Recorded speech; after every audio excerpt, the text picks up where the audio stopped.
What's going on YouTube? Welcome back to the channel. Johnny Vance here, and today we're going to be talking all about OS20s.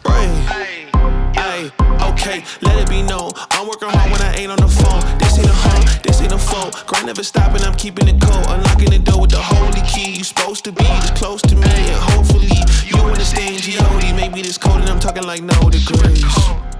All right, first things first, let's get into what actually an OS20 is. Basically, an OS20 is short for oversized 20-inch. So just about everyone can understand what OS20 means, but where does that exactly come from? What makes this bike different than a traditional 20-inch? This rim is actually a 451 diameter, whereas most other 20-inch wheels are gonna be a 406. So this is basically the same size and diameter as an Expert or a mini wheel, but with the width of a pro size wheel. It's essentially supposed to be more stable, more fun, and what we'll find out today is if it's any faster. So this frame is specifically designed to work with the OS20 platforms. Some of the other builds you'll see out there are 20-inch frames with OS20 wheels. However, Chase took the time to specifically design this one for the different geometry. Starting right there, we got the RSP 5.0 aluminum frame.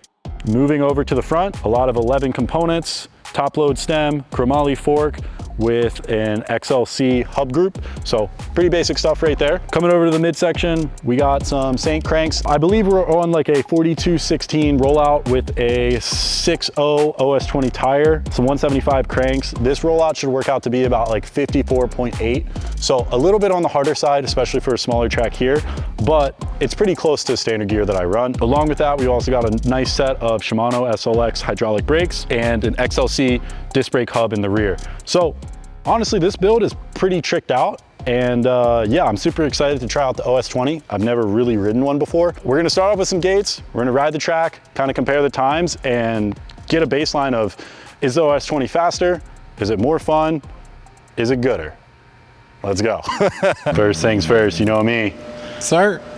Like me a good gate session. But nah, we're gonna hit a couple gates, maybe a couple first straights, and see what the times are. I believe on the 20-inch, I'm at like a 9.7, 9.6. So we'll see what kind of times we can get here, and hopefully we can get the OS20 close to that, if not beating it.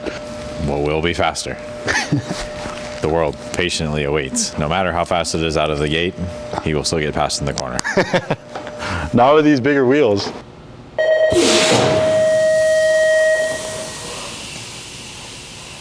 Whew. Rough start for the boys there. Rough start for the boys there. That did not feel that bad, so we got a lot of work to do. Well, we got to get these big wheels a turning.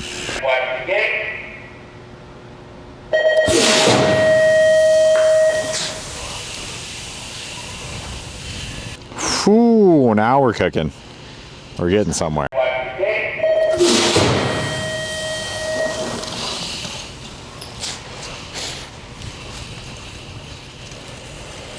Got to get it on file for the camera. Look at that, 201. Wow. Third gate, cooking. You know, you're knocking them down. When Albert Einstein designed the wheel back in the day, he specifically made it so that when it was larger, you went slower. But therefore, when he designed it larger, it made it softer. So really, we're looking for comfort here. Comfortability. Yeah, comfortability. Yeah. So if you put these wheels on and you're looking for comfortability, then you're probably going to get exactly what you want. And usability. Well, as far as the usability goes, most of the people that are looking for usability are really going to get cut off by Joris every single time. Hey, but portability. The portability of the wheel is slower, but the performance ability is better. But what about the accessibility? I mean, you can get these anytime on fulltailbike.com, so the accessibility is primo. So get yourself some OS20s if you're looking for comfortability.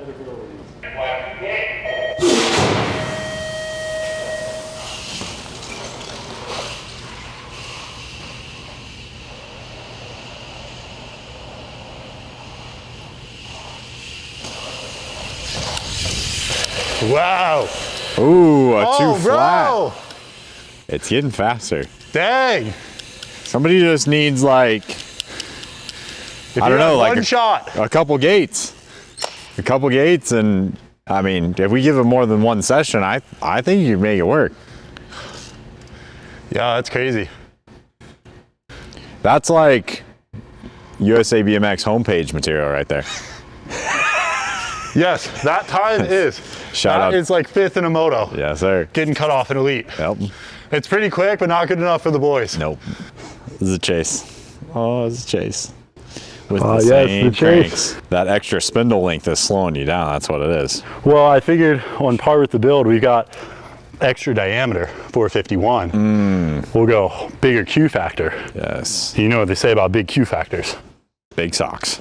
Yeah. I mean, the gate's definitely starting to feel better. Like I feel like I'm getting used to it, but it is definitely a lot more work to get this going. Like the stall is just a little bit bigger. Race is laughing at me. I don't know if that just sounds stupid or what.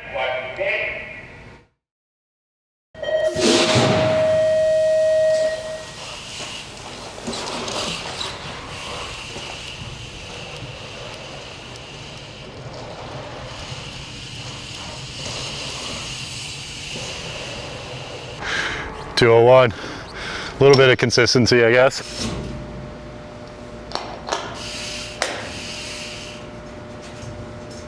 Riders ready, watch the gate.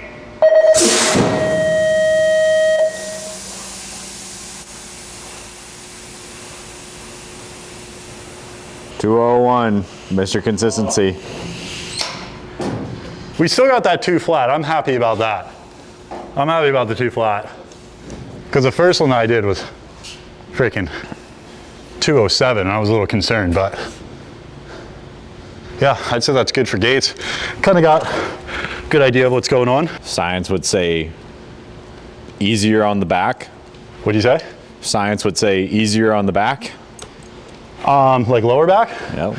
Yeah, around the track for sure. I mean, most of the riders we're advertising these to, or who are trying to go to OS20, are going to be looking for an easier ride. Yes. Right? They're not looking to cut Joris off. They're looking for how can they go faster but feel comfortable at the same time. Yeah, and that's definitely the biggest thing. Like we haven't gotten into the track yet, but from just kind of rolling around, warming up, this bike is definitely more comfortable. Like if I could find one way to summarize it, it's more comfortable. All about that comfortability. All about that comfortability, usability, accessibility, all that stuff. And I mean, you have a lot of good key points with this, right? You've got a solid 20 mil through front axle. It is a chromo fork, but it's tapered head tube. You've got 31/8 bars, so everything's nice and stiff. You've got Shimano Saint cranks, extra spindle on there.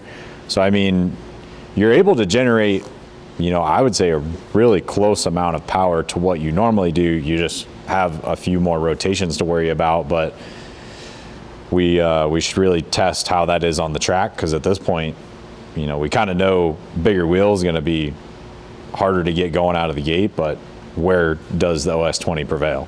Yeah, this next section that we're going to be testing, like we kind of started off with its weakness, so we kind of got what we expected here. Now we're going to get into the strength. So now it's time to see how big of a difference that pro is. And I can tell from just a couple of laps that I've taken so far, it's definitely comfortable. We'll see how it feels once we're trying to push the pace a little bit more. So yeah, quick water break, straight into it. Water, rookie.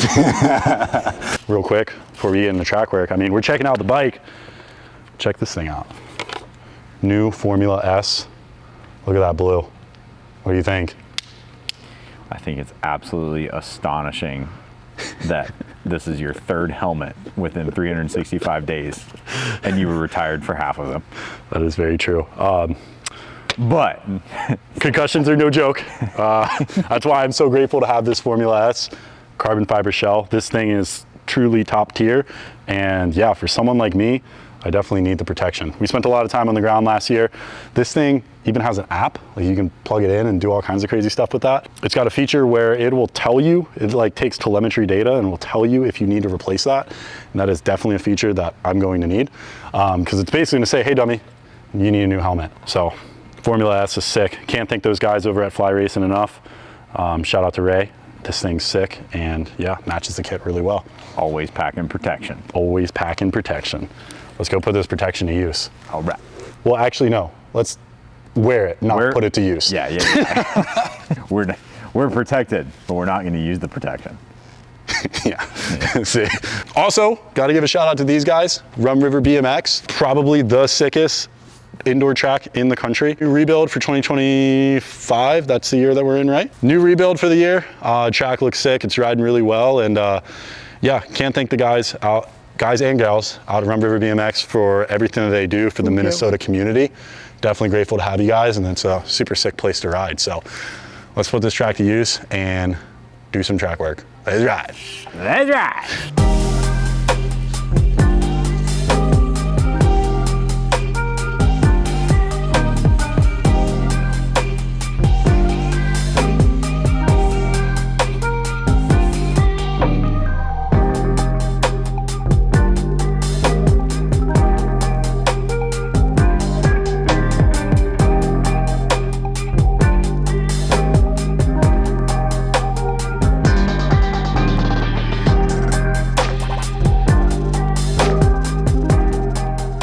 I don't know. I think like the wheel hanging up though would be a concern. Here's a little bit tricky just because like this third shape, for example, is really, really tight. So sometimes that bigger wheel doesn't get in there as good as a 20-inch.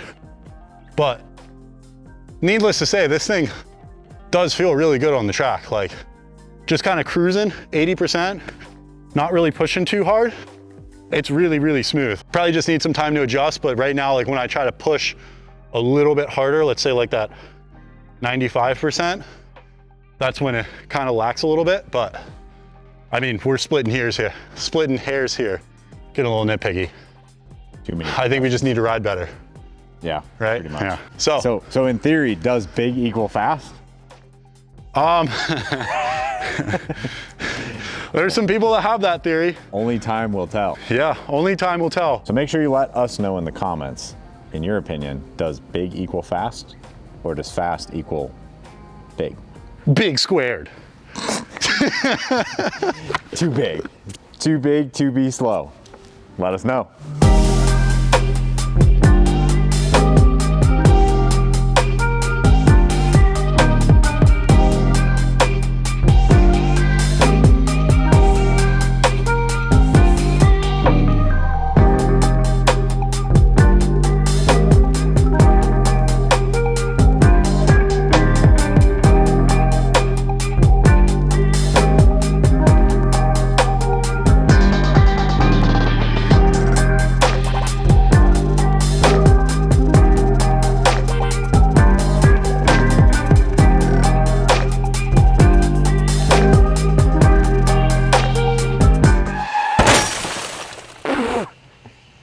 But he's got to head back to freaking C-class practice. Never getting the plus on the double manual, so I tell you, B-.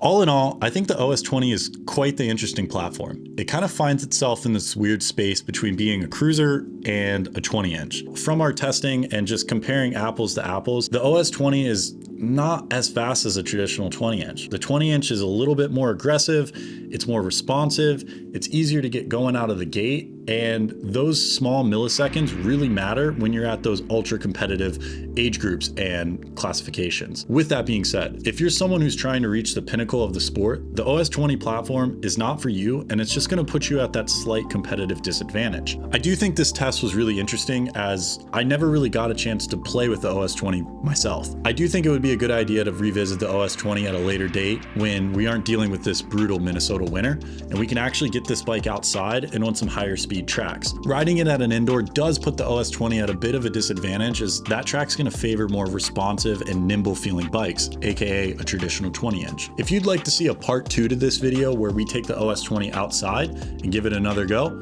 let us know in the comments down below. With that being said, the OS20 that you see in this video is actually for sale. We are selling that Chase OS20 complete package the way that it comes. You'll be getting everything except for the pedals. If you're interested in picking up this OS20 that we rode in this test video, check out the description for the link, as we'll be listing it there. Also, don't forget to check out fulltiltbike.com for all of your BMX racing needs. We just recently did a merch drop, so we've got cool rope hats like this one, along with a few other new designs. So be sure to check that out. Also, Also, don't forget to let us know in the comments what you guys want to see in the future. We are reading them. We're always looking for new experiments to do, so feel free to let us know. But that's it for now. Stay tuned for the next one. See ya.